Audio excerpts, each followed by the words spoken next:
Rebonjour à celles et ceux qui étaient déjà là ce matin en présentiel. Bonjour à celles et ceux qui sont à distance et qui nous ont peut-être rejoints depuis ce matin. Donc, on va reprendre notre belle journée d'échange, très riche déjà ce matin. Donc, on commence tout de suite avec Boris Durand. Il va lui-même se présenter, le même format que ce matin. Boris va nous présenter son parcours, ses activités, et puis ensuite, il y a un temps d'échange qui sera possible avec la salle, mais aussi à distance. Donc, n'hésitez pas à noter vos questions dans le chat. Elles seront ensuite relayées à Boris qui pourra vous répondre. Je bascule le son, Boris, et je vous laisse la parole. Merci. Bonjour à toutes et à tous et merci bien pour cette invitation donc, à ce forum FLE. On m'a demandé donc de présenter mon parcours et mes activités. Bon, je vais le faire à l'envers. Je vais commencer par mes activités actuelles, ce que je fais actuellement, et puis ensuite, je vais revenir sur mon parcours qui explique comment j'en suis arrivé là.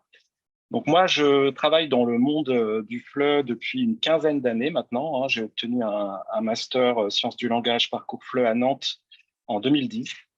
Et donc, j'ai enseigné le FLE un petit peu avant l'obtention de mon master depuis 2008 jusqu'à l'année dernière. Et maintenant, donc, je suis formateur de formateurs. Donc ça, c'est une activité que je vais vous expliquer un petit peu. J'ai fait en parallèle de mes activités d'enseignement depuis presque le début, en fait, et je continue et je m'y consacre plus aujourd'hui. Et je suis aussi, depuis plus récemment, concepteur de ressources, c'est-à-dire que je travaille en collaboration avec un éditeur sur du matériel pédagogique. Donc, je vous expliquerai aussi un peu plus en détail cette activité. Donc, si je commence donc par mon activité de formateur de formateurs. Donc, en fait, je donne des formations qui sont principalement pour des enseignants de français langue étrangère, mais pas seulement, parfois des enseignants de disciplines non linguistiques à travers le monde. Et je travaille donc comme j'ai dit en fait, hein, alors attendez, ouais, je suis ici déjà, tac, tac, tac, tac. Donc moi, mes premières expériences d'enseignement, donc c'est en 2008 en fait. J'ai commencé avec des étudiants internationaux de l'université dans laquelle j'étudiais. J'ai enchaîné avec une association où j'enseignais un public de migrants. Et puis, dès que j'ai eu ma première expérience d'expatriation, donc j'ai travaillé en Bolivie. Là, j'ai commencé, donc au tout début hein, de mes expériences d'enseignement, à animer des petits ateliers, organiser des petits temps d'échange entre les enseignants de l'équipe dans laquelle je travaillais. Et c'est quelque chose qui m'a tout de suite plus intéressé, hein, d'organiser, de mettre en place comme ça ces temps où les enseignants pouvaient parler de leurs pratiques, échanger des activités qui leur plaisaient, etc. Et, euh, et donc, c'est une activité hein, que j'ai menée. Alors, évidemment, par rapport à mes activités d'enseignement, c'est, moindre, c'est-à-dire que je donnais peu d'ateliers finalement. Mais ça m'a toujours plu. Et c'est une activité qui s'est intensifiée quand je suis devenu donc expert associé à France Éducation Internationale. Donc ça, c'était en 2016. Donc là, on a commencé à faire un peu plus appel à moi. J'ai commencé à donner des formations de façon un peu plus régulière. Et mon domaine d'expertise, donc, ce sont les usages du numérique dans les pratiques de classe. Donc ça, c'est un peu on va dire la base. Mais en fait, j'anime des formations sur des sujets finalement assez différents parce que le numérique étant un outil, on peut l'utiliser pour beaucoup de choses. Donc pour évidemment intégrer dans ces pratiques de classe le numérique, mais aussi favoriser les activités collaboratives, concevoir des parcours de formation hybrides pour mettre en place par exemple des séquences de classe inversées. Et puis les usages du numérique aussi, pas seulement pour l'enseignement, mais pour le pilotage, la gestion de projet. Donc là, je peux m'adresser aussi à d'autres acteurs qui travaillent dans le domaine de l'éducation, donc par exemple des directeurs de structures ou des coordinateurs pédagogiques, etc., pour mettre en place des projets collaboratifs. Donc tout ça pour vous dire que à partir de cet intitulé, les usages du numérique, on peut être mené à animer des formations très diverses. Donc comment ça se concrétise? Je participe à des événements annuels comme le BELC, donc, qui est un événement organisé par France Éducation Internationale. Donc en France, l'été, ça se passe à Nantes, où je suis basé. Je ne l'ai pas dit, mais je suis basé à Nantes. Et la session hiver, donc à Sèvres, dans les locaux de France Éducation Internationale. Et donc là, ce sont des événements réguliers où beaucoup de participants viennent de tous les pays du monde, donc des professeurs de français y arrivent pour suivre des formations, participer à des colocations, rencontrer les éditeurs, etc. Donc ce sont des événements où il y a beaucoup de monde et où je suis amené donc à animer ces formations en fonction là de descriptifs assez précis parce que voilà, ce sont des groupes avec des personnes issues de pays très divers. Et donc là, ici, alors, j'adapte évidemment les contenus au fur et à mesure des années. Je propose des nouvelles formations régulièrement pour ces événements, mais on part sur des descriptifs préétablis. À l'inverse, donc, d'interventions plus ponctuelles, donc j'ai mis action de formation, mission d'expertise, où là, on va faire appel à moi pour intervenir directement dans les lieux comme Alliance française ou Institut français, par exemple, qui ont un besoin. Et là, avant la formation, il va y avoir un échange avec le commanditaire pour cibler la demande, les besoins des enseignants, le matériel à disposition, etc. Mettre en place les outils d'évaluation, organiser le suivi de la formation. Donc là, c'est un tout autre type de formation, en fait, hein, où il y a vraiment un échange qui se crée avec une équipe pédagogique. Et je conçois aussi, de plus en plus d'ailleurs, hein, des modules de formation en ligne, des parcours de formation hybrides qui vont mixer des temps de formation synchrone et des activités en asynchrone. Donc ça, c'est un aspect de la mission du formateur important aussi, hein. On peut être amené à travailler sur ce type de module.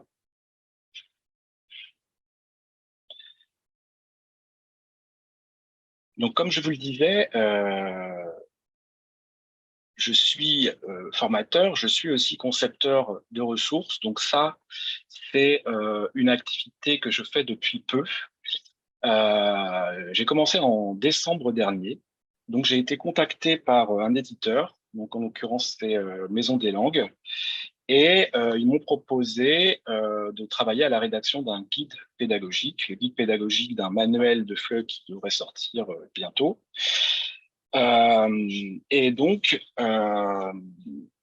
j'ai mis concepteur pédagogique. En réalité, pour l'instant, je rédige des notes didactiques à partir de l'activité pédagogique conçue par les auteurs du manuel. Donc voilà, c'est un peu, c'est un peu la première étape. Je débute cette activité.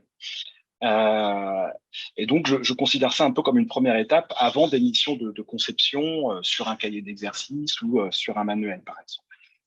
Donc, comment ça se passe? J'ai accès au fichier donc, du manuel et je travaille en collaboration avec une éditrice donc, qui s'occupe de la ligne éditoriale, de la cohérence de mes notes avec les parties pris du manuel. Et je travaille aussi, donc j'écris chaque unité, donc le guide pédagogique, où je donne des indications sur la mise en place des activités proposées par le manuel, et une personne me relie, me corrige, et bien au-delà de ça, en fait, me propose aussi tout un tas de pistes pour améliorer mon travail. Donc, ces deux activités, hein, je les mène principalement à domicile, les formations de plus en plus en ligne, même si je me déplace encore, hein, mais quand je fais le compte, en fait, sur même l'année dernière, finalement, les missions où je me déplace sont moindres par rapport aux aux missions de formation que je mène en ligne et à distance. Et le travail de rédaction et de conception se fait également à domicile. Donc voilà pour mes activités actuelles. Comment j'en suis arrivé là? Quel est mon parcours? J'y viens. Donc, tout commence en 2005 où j'obtiens une licence de lettres modernes à l'université Rennes 2. Et je suis actuellement, dans le même temps, surveillant dans un lycée. Pendant quelques années, j'ai fait ça. Et je me suis rendu compte que l'éducation nationale, bon, être prof de français, ça ne me tentait pas trop. Donc, j'ai regardé un petit peu tout ce que je pouvais faire et j'ai découvert cette option français langue étrangère qui me plaisait bien. Et j'ai fait une option FLE qui me permettait donc d'accéder à un master. Donc, je suis parti à Nantes faire un master. Ce master s'appelle Analyse et programmation de la communication didactique, avec un master 2 spécialité ingénierie de l'enseignement et de la formation. Et donc, en parallèle, j'ai commencé aussi à enseigner, hein, comme je le disais avant, le soir aux étudiants internationaux et dans le cadre de mon master 1 au public de primo-arrivants. Donc, c'était dans le cadre à l'époque du contrat accueil-intégration. Je ne sais pas si c'est vraiment toujours d'actualité. Maintenant, je sais que ça a un peu changé. On parle de français langue d'intégration. Je suis plus trop au fait de ce milieu-là. Et puis pour mon master 2, donc je pars premier stage, je pars un an donc à l'Alliance française de Santa Cruz de la Sierra en Bolivie, où j'avais pour mission euh, de former les enseignants à l'usage de tableaux interactifs qui venaient d'arriver dans la structure. Donc c'était un peu à l'époque. L'Alliance avait eu une enveloppe pour s'équiper de plusieurs tableaux interactifs et il s'agissait d'une part de les installer, de voir ce qu'on pouvait faire avec, d'en comprendre un peu la plus-value sur le plan pédagogique, et puis d'échanger avec les enseignants et de les former à des usages possibles pour que ça s'intègre dans leur pratique en fait. Donc tout a commencé un peu là sur mon domaine d'expertise, hein, qui est le numérique. En fait, c'est vraiment dans le cadre de ce stage que ça a commencé. Donc, j'ai rédigé un mémoire là-dessus, mon mémoire de Master 2, puis donc sur la formation dans le cadre d'une alliance française pour l'usage du TBI. Et puis, je suis parti à Buenos Aires où là, j'ai enseigné aussi 3 ans. Et là, moi, comment je le vois maintenant rétrospectivement, c'est vraiment à cette époque-là que j'ai appris le métier de enseignant de FLE parce que j'avais un emploi du temps très intense. Donc l'alliance Buenos Aires, il y a 3 alliances françaises, donc je me déplaçais dans les 3 alliances. J'avais beaucoup d'heures de cours, ça pouvait aller jusqu'à 25 heures, parfois. Ouais, ça pouvait monter beaucoup d'heures de cours, donc il s'agissait quand même de s'adapter beaucoup, de pouvoir être réactif. Je travaillais dans les ambassades, je travaillais dans les entreprises. Donc là, voilà, on va dire, j'ai consolidé mes compétences vraiment en tant qu'enseignant de FLE, et j'ai réussi aussi à donner quelques ateliers aux équipes pédagogiques sur place pour la gestion des ressources numériques. Donc toujours, il y avait des TBI aussi sur place. Et donc, j'ai pu continuer aussi hein, à donner quelques formations, à organiser quelques ateliers en parallèle de mes missions d'enseignement. Donc 3 ans, et puis je retourne en France. Et là, difficile de trouver un emploi rapidement.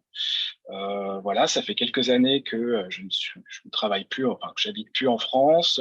J'ai un peu perdu le contact avec la réalité sociale aussi pour trouver comment faire comme ça, trouver un contrat de travail. Est-ce que je peux travailler en français langue étrangère en France? Ça se fait pas rapidement.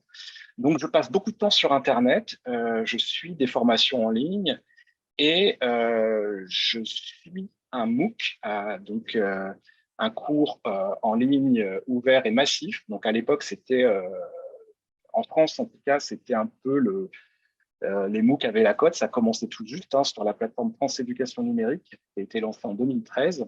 Je suis donc un MOOC qui s'appelle « Construire un MOOC de A à Z ». Donc, ce MOOC proposait d'être formé pour construire son propre MOOC. Et c'était un MOOC très pratique dans le sens où il s'agissait de former une équipe et de scénariser son MOOC. Donc, il y avait vraiment un livrable à rendre par semaine pour mettre en place son MOOC, c'est-à-dire cibler un public, scénariser le parcours de formation, les évaluations, etc., etc. Et donc là, je rencontre dans les forums d'autres personnes qui sont dans le monde du FLE, qui traînaient aussi sur le MOOC, et on décide donc de suivre le parcours avancé et de proposer un MOOC qu'on a réfléchi à direction des étudiants internationaux juste avant leur arrivée en France.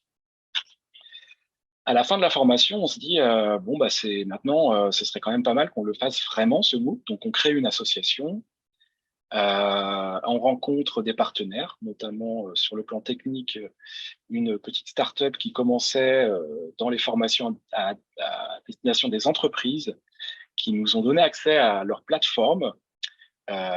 Donc cette entreprise, cette start-up s'appelait Unao. Et donc on a accès à la plateforme, donc, qui peut accueillir beaucoup de participants. Et on se dit, c'est parti, on y va.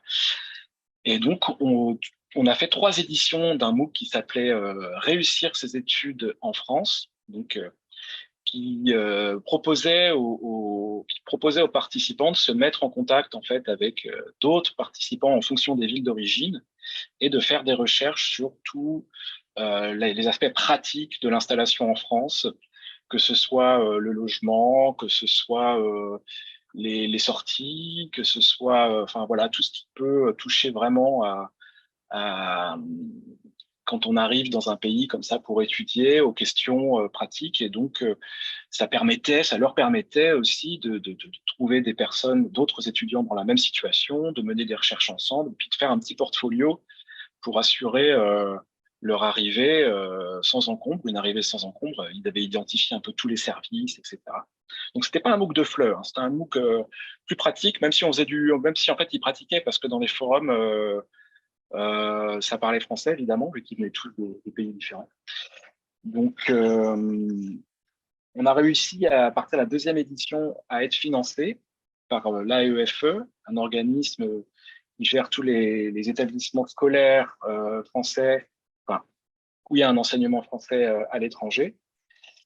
Et donc, j'en garde de ces 3 années un très, très bon souvenir, parce qu'en fait, c'est un souvenir surtout de formation. C'est-à-dire que moi, là, j'ai appris beaucoup de choses au contact des autres personnes avec lesquelles j'ai travaillé, notamment en gestion de projet, en ingénierie pédagogique et technique, tout le travail sur la plateforme, en communication avec les réseaux sociaux, etc.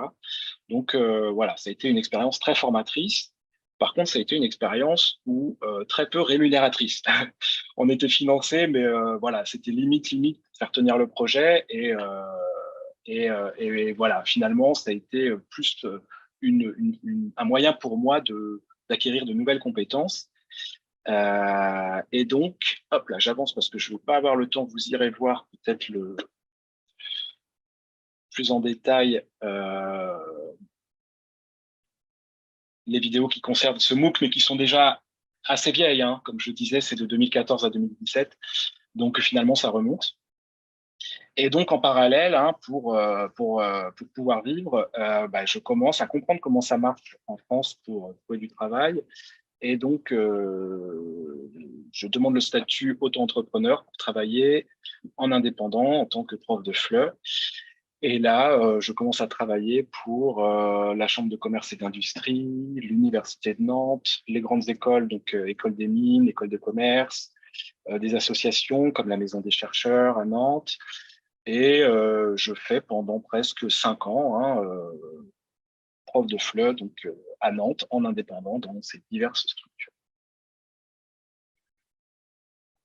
Le MOOC qui m'a permis aussi d'avoir une visibilité, je pense que c'est lié au fait que France Éducation Internationale aussi m'a identifié pour ce premier BEL que je fais en 2016, notamment avec un module de formation sur la mise en place de projets collaboratifs. Donc là, l'idée, voilà, c'était de transmettre aussi un petit peu à des personnes du milieu du FLE tout ce que j'avais appris pendant cette expérience de, de, de, de formation, de la formation que nous avons conçue et que nous avons menée 3 ans durant, avec des personnes qui étaient en plus dans différents pays. Donc, il y avait aussi l'aspect à distance, avec des choix concernant les outils, concernant la gestion de projet, etc. Donc, il y avait ce module-là, et puis il y avait les modules dont je vous ai parlé, donc, qui concernaient l'intégration du numérique dans les pratiques de classe en FLE, la classe inversée, euh, le développement des compétences numériques en général, on va dire plus transversales. Et donc, depuis 2016, hein, je continue, comme je le disais au début, à intervenir pour France Éducation Internationale, mais aussi en indépendant.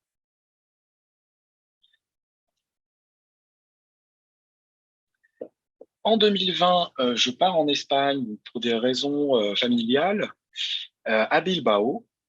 Et je tape à la porte de l'Institut français pour donner quelques cours de FLE. Et rapidement, la coordinatrice pédagogique part dans un autre pays. Et donc, je postule pour devenir coordinateur pédagogique à l'Institut français de Bilbao. Et là, pendant 2 ans, j'occupe ce poste. J'en garde aussi un très, très bon souvenir. Petite équipe, 10 enseignants, très dynamique, très sympa. Enfin, c'était très plaisant. Donc toutes les missions que je faisais, c'était très. En fait, j'avais la moitié de mon emploi du temps, c'était pour les cours. Donc je continuais à donner des cours de FLE. Notamment, là, j'ai commencé avec les cours enfants. J'avais jamais donné de cours à des enfants. C'est vrai que j'ai pas trop parlé des publics jusqu'à présent, mais voilà, c'était des publics plutôt adultes, adolescents, publics d'entreprise. Et là, voilà, je découvre aussi ce public préadolescent, voire enfant. Et en parallèle, donc, j'occupe le poste de coordinateur pédagogique en collaboration avec la directrice des cours, qui était aussi attachée de coopération pour le français, donc qui avait qui avait ces 2 casquettes et donc beaucoup de travail et qui déléguait pas mal, qui tâches pour la coordination pédagogique. Et donc là, je m'occupais, en gros, moi, comment je le voyais, c'était surtout être à l'écoute de l'équipe pédagogique dans ses besoins, être là pour eux quand ils avaient un besoin quelconque, mais aussi s'occuper de tout l'aspect du programme, donc la sélection des manuels, le découpage des manuels en fonction des cours, la rédaction des objectifs pour les différents cours, des outils d'évaluation, donc tout ça on actualisait en fait. Quand je suis arrivé, il y avait déjà des choses, mais il s'agissait de les actualiser, de les améliorer. J'ai tout l'aspect aussi plan de formation pour les enseignants. Donc, on organisait des formations, des temps de café pédagogique, d'ateliers pour échanger aussi.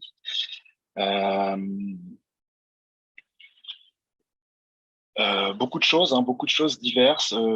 J'ai pas envie de faire toute la liste, mais en gros, voilà, hein, l'idée c'est que on est on coordonne un petit peu tous les projets des enseignants. On fait le lien entre les enseignants et la direction. On fait le lien entre les apprenants et les parents, par exemple, dans le cadre des enfants.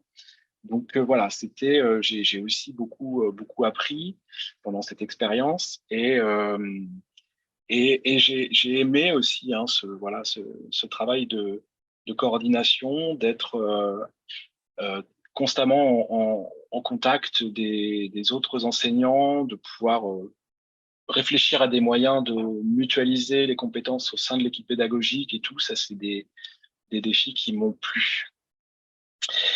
Et toujours pour des raisons familiales, je suis revenu en France donc peu de temps après, hein, en 2022, donc l'année dernière. Et là, avec l'idée de faire un peu une pause dans l'enseignement du FLE, et de garder mon activité de formateur et de commencer cette activité donc de concepteur.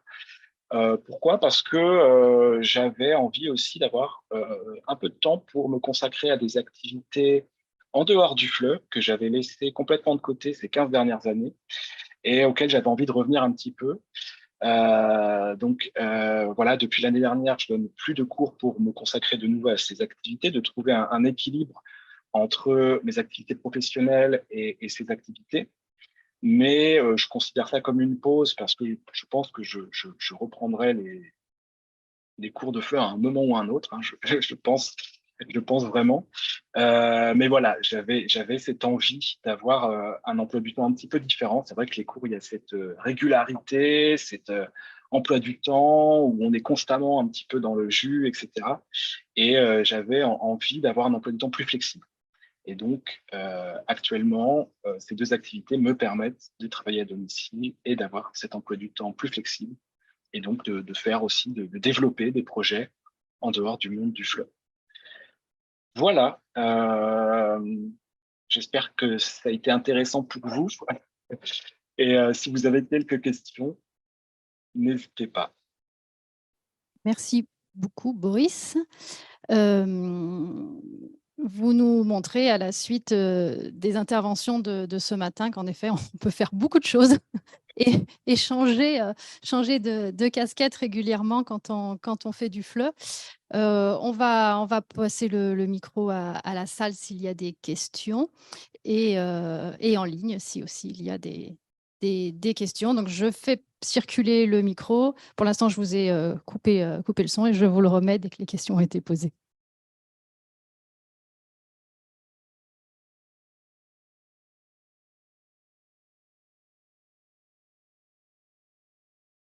Est-ce qu'il y a des questions dans la salle? Oui.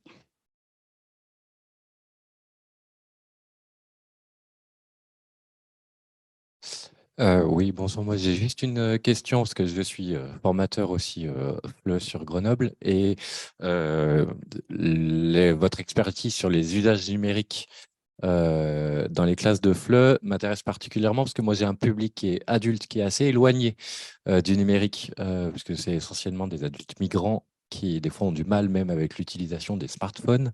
Et je suis constamment à la recherche d'outils numériques qui puissent me permettre de travailler simplement avec eux via le numérique. Donc, est-ce que vous avez une expertise ou des petits conseils là-dessus?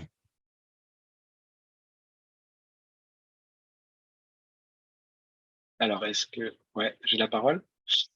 Oui, bah alors quand je travaille, alors moi, je donne mes formations numériques pour des enseignants. Souvent, bien sûr, je rencontre aussi des enseignants qui s'inscrivent parce qu'ils ont très peu de compétences numériques. En fait, il s'agit de les mettre en confiance avec l'environnement numérique et donc d'identifier des tâches extrêmement simples et avec lesquelles ils vont avoir un résultat rapide et qui va leur permettre de gagner en confiance. Par exemple, avec les personnes qui ont un niveau numérique peu avancé, on va commencer avec des choses très simples, par exemple concevoir un nuage de mots.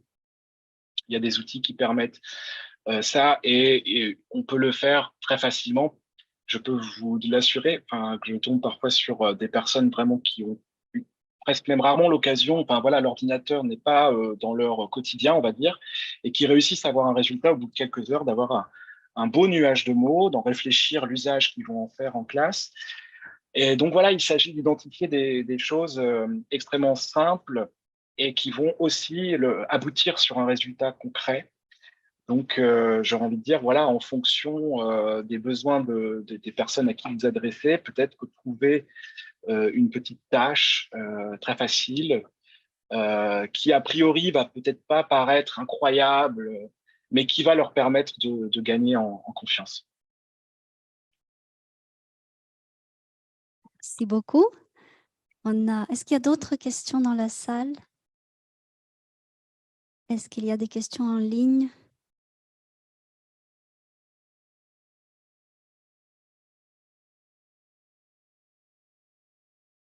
Il y a Christine qui a une question. Félicitations pour ce beau parcours et une question de la part de Christine. Oui, j'ai une question parce que je suis sûre que personne n'ose la poser. Elle a été posée ce matin à une intervenante qui nous présentait donc son parcours, qui a créé une association et qui est donc salarié d'une association. Moi, ma question, elle est très, très pratique et elle va être très directe. Quand on est indépendant, déjà, comment on devient indépendant? Donc, vous avez évoqué le statut d'auto-entrepreneur, mais pour tous les étudiants et étudiantes qui se disent, ah bah, il y a peut-être quelque chose de ce côté-là, comment on devient auto-entrepreneur? Et est-ce qu'on gagne sa vie quand on est auto-entrepreneur? Oui, c'est une question très importante. Alors, pour le statut de l'auto-entrepreneur, la démarche est très simple. Il s'agit de remplir un formulaire. D'ailleurs, bonne chose à savoir, j'ai continué mon statut d'auto-entrepreneur quand je travaillais, j'étais salarié en Espagne. Donc, on peut aussi le faire depuis l'étranger. Mais c'est un statut très précaire. Déjà au niveau social, hein, peu de droits sociaux, l'accès au chômage, on oublie, les congés payés, on oublie. Donc, on est dans une dynamique un peu constante pour avoir sur l'année un emploi du temps qui nous permette de vivre, mais c'est possible. Je l'ai fait. Voilà. Par contre, voilà, ça va être un salaire assez minimum, donc on peut être un peu plus au-dessus du SMIC, mais pas énormément non plus. Et puis surtout, voilà, pas un stress, mais on peut rarement se reposer. On est toujours en train de s'assurer que l'année prochaine nos missions vont continuer parce qu'on est très fragile socialement. Donc c'est un statut qui permet une grande flexibilité, mais je pense qu'elle a été peut-être un peu conçue pour des activités annexes en plus d'un contrat de travail. Donc on est très loin de toute la sécurité offerte par un contrat de travail. Donc voilà, je pense que j'ai beaucoup de collègues qui continuent, qui le sont. Donc après, quand on fait son réseau quelques années pour faire son réseau dans une ville comme Nantes, c'est OK, on peut vivre, mais voilà, avec des revenus qui sont pas énormes et avec toujours cette petite incertitude quant à l'avenir. Merci beaucoup. Nous avons une question en ligne et après une autre question dans la salle. Oui, donc nous avons la question de Claire qui nous demande en quoi la formation que vous avez suivie au Belk vous a-t-elle été utile en tant qu'auto-entrepreneur?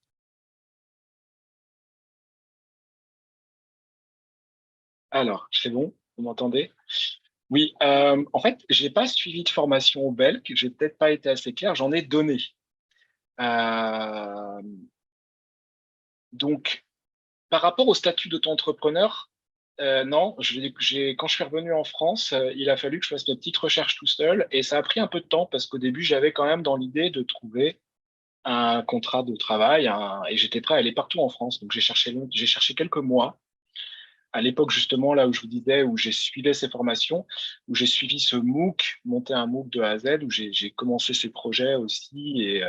Et voilà. Mais sinon, non, c'est tout seul. Je me suis rendu compte, OK, en fait, et même à l'époque, pour intégrer certains établissements, je pense notamment à l'Université de Nantes, le statut auto-entrepreneur, dans mon cas, était requis. Depuis même, enfin voilà, il y avait tout un. Alors aujourd'hui, je ne sais plus si c'est toujours le cas, mais en fait, j'ai bien compris rapidement que la solution la plus rapide pour travailler, ça allait être d'opter pour ce statut et d'être indépendant, sachant que voilà, il y a aussi une flexibilité pour les employeurs. Ça va être très simple pour eux. Enfin, ça va être plus facile pour eux d'avoir sous la main un petit vivier d'indépendants comme ça. Et voilà. Donc, non, pour ce statut, ça a été une démarche individuelle. Et puis, mais si vous voulez des infos, il y a pas mal de choses sur Internet et vous pouvez aller voir votre URSSAF et vous pouvez prendre rendez-vous pour avoir plus d'infos à l'URSSAF sur comment ça marche. Mais encore une fois, la démarche est simple. La démarche est simple et elle est assez flexible. On peut aussi être auto-entrepreneur, travailler en ligne et s'installer à l'étranger. Merci beaucoup pour votre réponse. On a un petit commentaire dans la salle. Je vous passe. Oui, bonjour. C'est juste pour ajouter sur le statut d'auto-entrepreneur, il faut savoir que pour la retraite, puisqu'on est en plein dedans en ce moment, c'est vraiment pas un bon plan. Je vous le dis parce que j'en connais vu mon âge, quelques-uns qui partent à la retraite et ils sont stupéfaits de voir vraiment le minima qui est reversé par ce régime et ce statut. Alors faites attention quand même, parce que pour la fin, c'est très dur.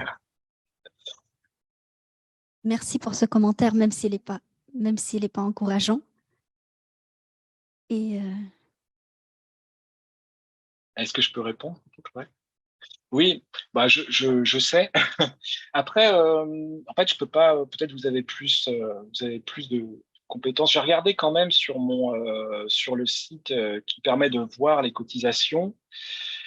Alors, j'ai pas envie de dire de bêtises, mais au niveau d'un certain chiffre d'affaires, on peut avoir fait trimestre. Je l'ai vérifié dans mon cas. Et le chiffre d'affaires n'est pas hyper élevé. Alors, c'est vraiment là, pour le coup, c'est à vérifier ce que je dis parce que je ne suis pas convaincu. Mais il me semble que c'est à partir de 15 000 ou 20 000 euros de chiffre d'affaires par an. On valide ces 3 trimestres. J'ai pu, moi, le vérifier dans mon cas sur les années où j'étais auto-entrepreneur, mais je ne suis vraiment pas sûr. Et de toute façon, évidemment, j'ai bien conscience que c'est pas le statut qui va permettre le plus de sécurité au niveau de la retraite aussi. Mais voilà, à vérifier. Je pense que... Et puis bon, c'est difficile parce que c'est pas si facile de passer outre ce statut, hein, pour pas mal de raisons. Bon, après, tout dépend de pas mal de paramètres. Mais c'est vrai que dans mon cas, quand j'étais enseignant, la plupart de mes collègues, beaucoup de mes collègues avaient ce statut, mais il était possible, in fine, de trouver peut-être une situation plus stable. Moi, j'ai pas mal bougé aussi. Donc voilà. Bien, merci pour votre réponse. On a une autre question en ligne d'Isabelle qui d'ailleurs nous précise que le FOSS est mieux payé s'il y a des intéressés parmi nous. Elle vous demande donc si les outils du numérique sont pour vous aujourd'hui indispensables, même en présentiel, et notamment pour rendre les apprenants plus autonomes dans leur apprentissage. Merci d'avance. Non, je dirais pas que. En fait, ça dépend beaucoup du contexte dans lequel on enseigne. Certains enseignants avec qui je travaille ont des contextes d'enseignement avec très peu de matériel, voire pas de matériel. Je pense qu'on peut être un excellent prof, un excellent enseignant sans utiliser le numérique. Après, dans un contexte comme le nôtre, si on travaille en France ou quoi, le numérique fait tellement partie de notre quotidien que voilà, évidemment, on est voué à l'intégrer comme un outil, je pense au même titre que beaucoup d'autres outils en fait. Donc voilà, le numérique, c'est un outil, tout dépend de ce qu'on en fait en fait, comme beaucoup d'autres technologies, beaucoup d'autres supports, beaucoup d'autres outils. Donc je dirais pas essentiel, ça dépend.